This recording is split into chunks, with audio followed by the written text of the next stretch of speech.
Yeah, we are here with Nate Evans and Black Magic Jake. Jacob Wiman, or say it in your native tongue, please, for everyone. Jacob Wiman. Yeah, that's Swedish, everyone. Yeah, Swedish names. He may not be able to understand all of your questions. I'll translate for him. Thank you. You're I welcome. need that. You're welcome. Cool. So, you guys are both part of the Explorer Conference Council in Yeah. St. Louis that's going on right now. How have you guys enjoyed it so far? Wonderful. Yeah. You guys did ones in the past, correct? I did. This is Jacob's first trip. Which one did you do? I presented in D.C. So can you both tell us a little bit about yourselves? Where you tattoo, where you're from, what shop you currently work at? Okay, my name's Jacob Wiman. I'm 28 years old and work out of southern Sweden at Malmö Classic Tattooing. And I work with Peter Lagergren and I work with Johan Swan. Yeah. I'm Nathan Evans. Good group of guys to work with. Oh yeah. I just turned 20. I work in Ohio at Killjoy Tattoo. I have a couple great guys there. David Frenzel, Skylar Ames, Brandon Smith. And they were fortunate enough to be at the first Explorer. I don't know where I'm looking. Am I supposed to look at these or look at you? Look at this. Which one's better? No, look at the phone. Okay. And they loved it as well. They just, now that the shop is up and running, it's hard to pull definitely. everyone away and shut it down. So, Nate, I know you've been on the road. You were on the road extensively. You were one of those artists that was like a gypsy for several years. yeah, 6. What was that like to constantly be traveling? It was amazing, actually. I've never thought that I never thought in my life that I would get to see the things that I have because of tattooing especially, but this job, this career, the choices that I made, sacrificing certain things have given me the opportunities to go essentially anywhere I want to. I found that the traveling forced me to work out of a comfort zone that I really prefer to be in. I got to work with great artists. You get to see how different people work. You push yourself because you don't want to go into a shop and be the guy that doesn't know what he's doing. It's been great. I mean, it's exhausting, but it's great. You don't get your own bed sometimes. You cut a lot of corners to get there, but at the end of the day, the opportunities create a better artist, I think, a better person, because you get to work around so many different types of people. It's not just, you go to a shop, it's not just one person that does like what Jake does. There's another guy in there that does traditional, there's another guy that does new school, there's a guy that does, black work. And you take all that little stuff to grow as an artist, because staying just around the people that you only want to do work like theirs, or that you've looked up to. I actually believe that I grew more when I went to a shop with guys that do traditional tattoos. Interesting. Because I in my head I was like, oh, I like this. But when you see how traditional guys work, it's very straightforward. It's solid work. It's it's built for longevity, clarity, and those are principles that I try to instate with my tattoos. So that's hopefully people see that in my tattoos, that they hold up well, they heal well, and they look the same for years to come. So I know you've been traveling through the United States fairly often. I've seen you coming through every few months. I know you were at Black 13. I think you were at Killjoy also. Yeah. He's been up at Killjoy. Yeah, you were down in Florida. You were out west. Yeah. Out in LA doing stuff, or all over in LA? Just vacation though. Oh, just a vacation. How do you like traveling through the United States, all the shops in the U.S.? And how much do you travel outside of Sweden? A fair amount, actually. I've been all over the place for the last 4 years, something, 5 years maybe. But I'm trying to cut back on that a little bit. I gotta focus on staying home like Nathan's got one location that it's at. I feel like I need to do that. I need to absorb the shop. I need to, be with Peter and Johan and try to get as much, influence by them as I can, I guess. One of the things from an outside perspective, for somebody who's not a tattoo artist, one of the things I think we see is that when people like Nate is always traveling, I think a lot more people are going to wait for you to come back to their area, and they're less likely to, go to Ohio to yours. Yeah. But now that you're stationary, do you notice people flying in to get tattooed by you more? I do, actually, and it's extremely flattering because one of the scariest things was settling down for me, because now I have to build a local client base.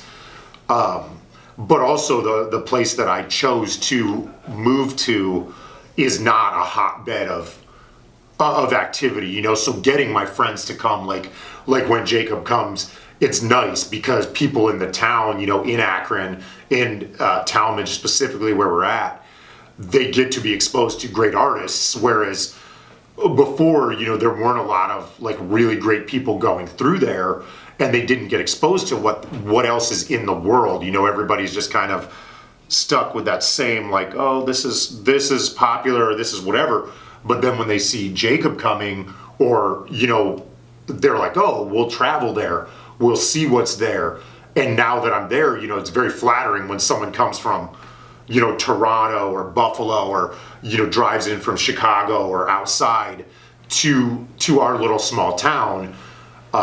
That's why it was very, very important to me to make sure that we definitely have like a great little studio for them to come experience. We try to make it as great for traveling people as possible. It's a super nice shop. Yeah. Very non-tattoo shop, just super nice environment. Everyone's super friendly. Yeah. Great. You both have very unique styles. You're part of that group of tattoo artists that you can look at a tattoo and you're like, that's a Black Magic Jake piece, that's a Nate Evans piece. What was it like to eventually build your style where people, because people are coming to you for your style, so what was it like to build that style where people are seeking you out because of it? I don't know, man, just doing a bunch of different styles and trying to pick everything, all the technical aspects or perks or whatever that works with the way you draw, and then just filter everything through yourself, like you are an individual, and that's gonna show in your work, like everything has to go through your mind and then come out. Like if you draw everything, it's gonna look like your stuff. Like no one's gonna be able to replicate that. Like he's super soft on the inside, it shows in his work. And it's true. I'm super dark and it's always slobbery. like emotions with me. We're always just I just need constant hugs. I cried during Deadpool too. Right. Yeah. I didn't want him to die. He's so good looking. But no, it's just your own filter. Like it'll go through you and it'll show. Like I feel like a lot of people nowadays just do what everyone else is doing. Like they'll look through Instagram and just like copying tattoos. Or, oh, I want to do that, color bumping, so European, like they just do it because someone else is doing it, and they're doing it exactly like that, and it's not themselves. Like it was like Justin was talking about yesterday during the presentation of him doing that tiger back piece, and the next thing you know, he sees on Instagram. That's the bad part. That's the dark side of Instagram, is how many artists are getting ripped off by trying to share the work, but at the same time. True, but you got to put yourself in a position where no one can rip you off because it's you. Like you got to stay on top of like being yourself or whatever. Like you got to produce something that no one can replicate because they're not you. No, I agree. And no one can replicate that back piece that Hartman did, because it's dope. Like it's perfect. It's so nice, but like I guess they just like found the same picture and just same composition. The only people though. that are that talented enough they don't do to replicate that tattoo are good enough that they don't have to replicate that tattoo. Yeah. For me, my style and what I do, a lot of people think is like an accident, or they think I can't actually draw. That's my favorite one, is when people are just like, oh, you use reference, like as if, I just was like, a lot of the artists that I really looked up to when I first started developing what I was doing were were artists that were doing things that really stood out to me, not necessarily the people that were doing what was on, the same tattoo path. There were fine artists and there were a few tattoo artists that were really doing things that when you saw their work, I was like, that guy's work. And so for me, as far as pushing what I do and developing it, it was a conscious decision to make sure that my stuff looked different. I knew for sure, the thought was in my head like, oh, I'm not going to ever be as popular as this guy. I'm not going to ever be, Justin Hartman or, anybody, because I'm not doing that sort of beautiful, elegant work. But at the same time, when people see my work, they're like, I know that guy's work, I fucking hate him. Yeah. Or I know that guy's work, I like it because it stands out. And I was okay with that because for me, it was more important for me to do things uniquely. And, there have been times where I've found people were like, oh, I was doing this, but that's errant, it's erroneous. I specifically wanted to design things that looked awkward and wonky. You guys specifically, Tattoo Snob posted a photo of mine on one of my clients, and people were like, "Oh, the eyes are way off." I was just, and everybody was like, "Whoa, dude, they're really jumping on you about this." And I was like, "Yeah, but I know, it's not like I was trying to replicate a realistic photograph of a tiger or whatever." I remember that one. Right. And I felt, mostly I feel bad for when people do things like that for the client, because the client knows. The client wanted my work. Yeah. But then when you're saying derogatory things like that, it's not like none of us knew that coming. It's not like I showed her a picture of a realistic, Siberian tiger, and I put it on her stomach, and then when we finished, one had a little small eye, and then one had a big eye. It's specifically designed to look that way and be noticeable and recognizable. So it is, it's tough sometimes when you really try to push a style. And I think a lot of people, a lot of younger artists, they get discouraged by that because they're like, maybe they're in it for the wrong reasons, or maybe they have weak hearts or something. But for me, it's no big deal to me. I know what my stuff looks like. There's a reason for it. And so, either one of us, like if somebody, outside is like, oh, I don't really like, hyenas with shit coming out of their mouth, you're going to be like, oh, that's fine, because my client liked it and I like it, and it holds up as a good tattoo. And, as a healed product, my tattoos for the most part can stand up next to anyone's tattoos, because that's the way they're designed. It's not accidental, or, the style is all there. And I'm very fortunate for my clients that are searching for something that's unique and different. My goal is now, to always try and push it better, make it better, revise it and make it better. You know what I mean? Which is not always easy, but I'm always still trying to work and make it better. One of the topics of conversation throughout the last few days here at Explorer has been the conversion from the use of digital tablets. Hey, do you guys use your digital tablets in the design process? Yeah, I just bought mine a year ago or something. Yeah. And it made me less lazy, I think. It's just I used to do what Justin Hartman was talking about with all this tracing paper and light tables and stuff, and trying to figure everything out. But now I didn't have a copier at home or whatever, so I'd wait till I draw in the evening and wait till I got to the shop to actually make it bigger, that hand or whatever. Now I can just do it, and it forces me to keep drawing it until it's perfect. Absolutely right. And that is such a huge perk. It forces me to not be lazy, basically. So. Yeah, I was using. I got a Wacom a few years ago, and I really love it. Actually, I really love the Wacom a lot. but it's big and it's heavy, and It's not mobile like an iPad. it's not mobile like the iPad, you know. And I really like the programs, and which was weird because I'm generally an Apple person. But when I got the Apple Pad, man, I got rid of, you know, I didn't, especially because I was on the road, I didn't have to carry my pencil case, sharpeners, tracing paper, you know, books. My book bag weighs 600 pounds already, let alone with all that stuff in there. So now I pop the tablet in the bag, and it's great. And I also feel the same way as Jacob when I finish a drawing, instead of having to, like, you know, layer 12 pieces of tracing paper, this and that, I can be like, you know what?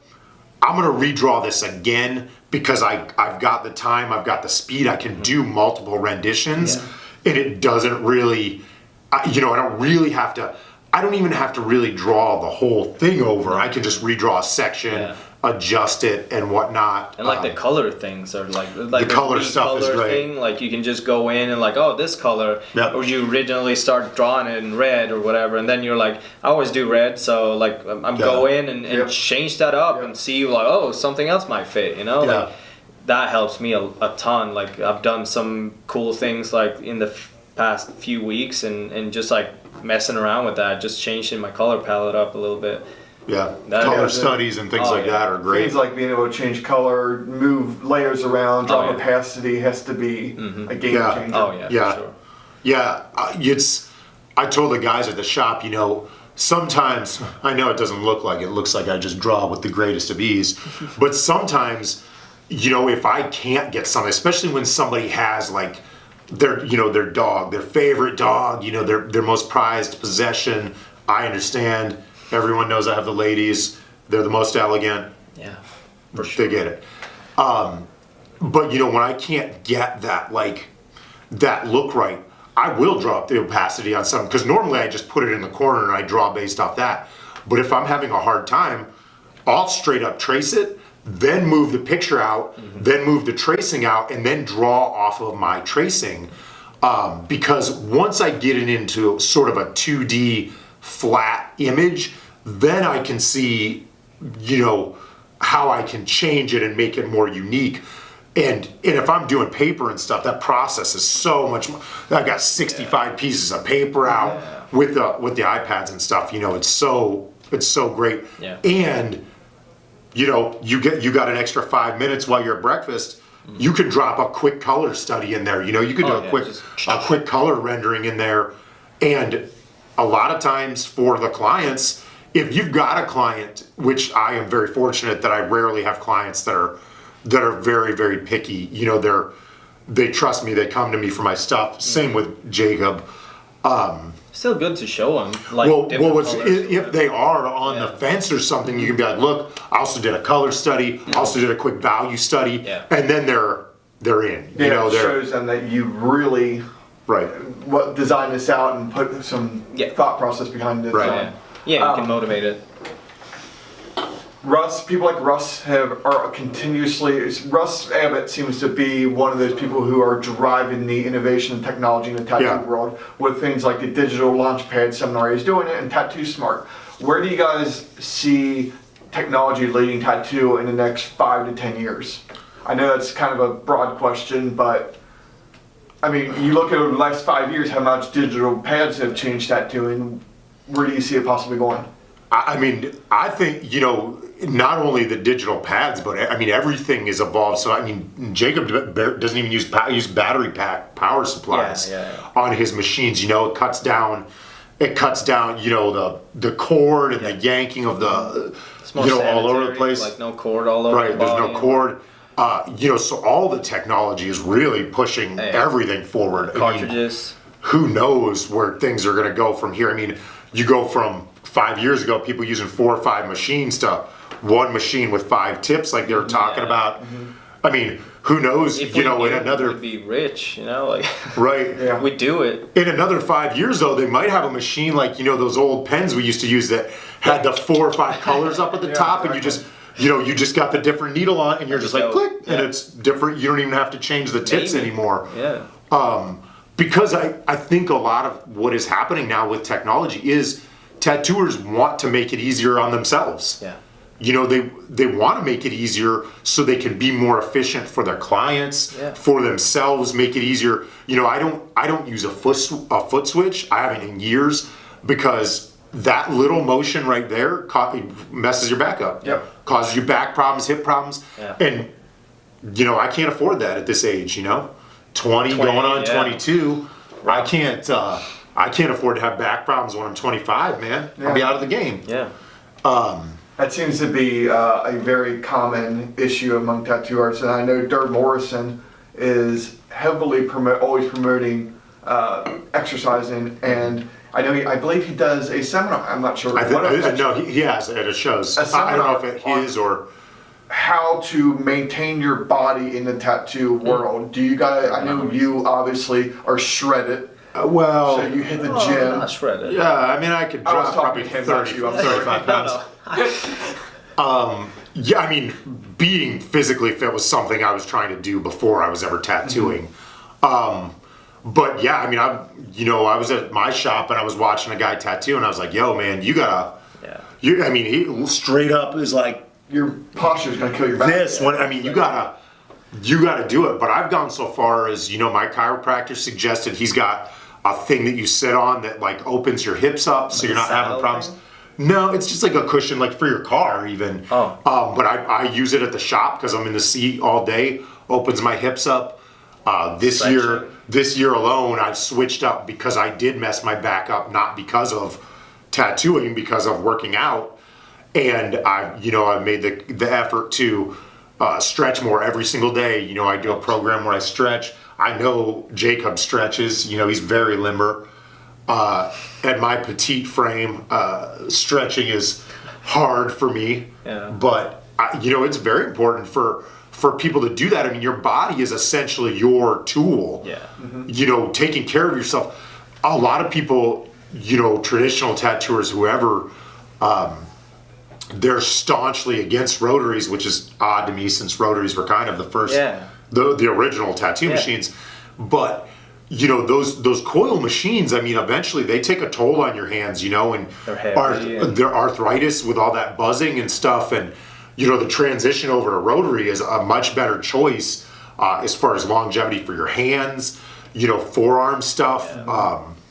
We're not made to sit around all day. We're made to run around and look for shit and hunt and whatever. Right. Like, we're not made to sit in a chair for 12 hours and then we go home and sit in the couch. Like, I mean, it goes against everything. I mean, in the scope of things, if you think about it, it's funny because people, especially in this industry, they're always discussing how they don't have time to do this or that. I mean, but everybody's got an hour to watch TV. Yeah, Game of Thrones. You know, Game of Thrones or whatever is the hot thing that people are watching. You would think that you would allot an hour to make your body feel better, whether it's just being mobile and walking or stretching, because you're going to be sitting in a chair all day. Yeah. You know, stretching out can have a great effect on your body later on through the day. I mean, the shit I do takes 20 minutes. Takes 20 minutes.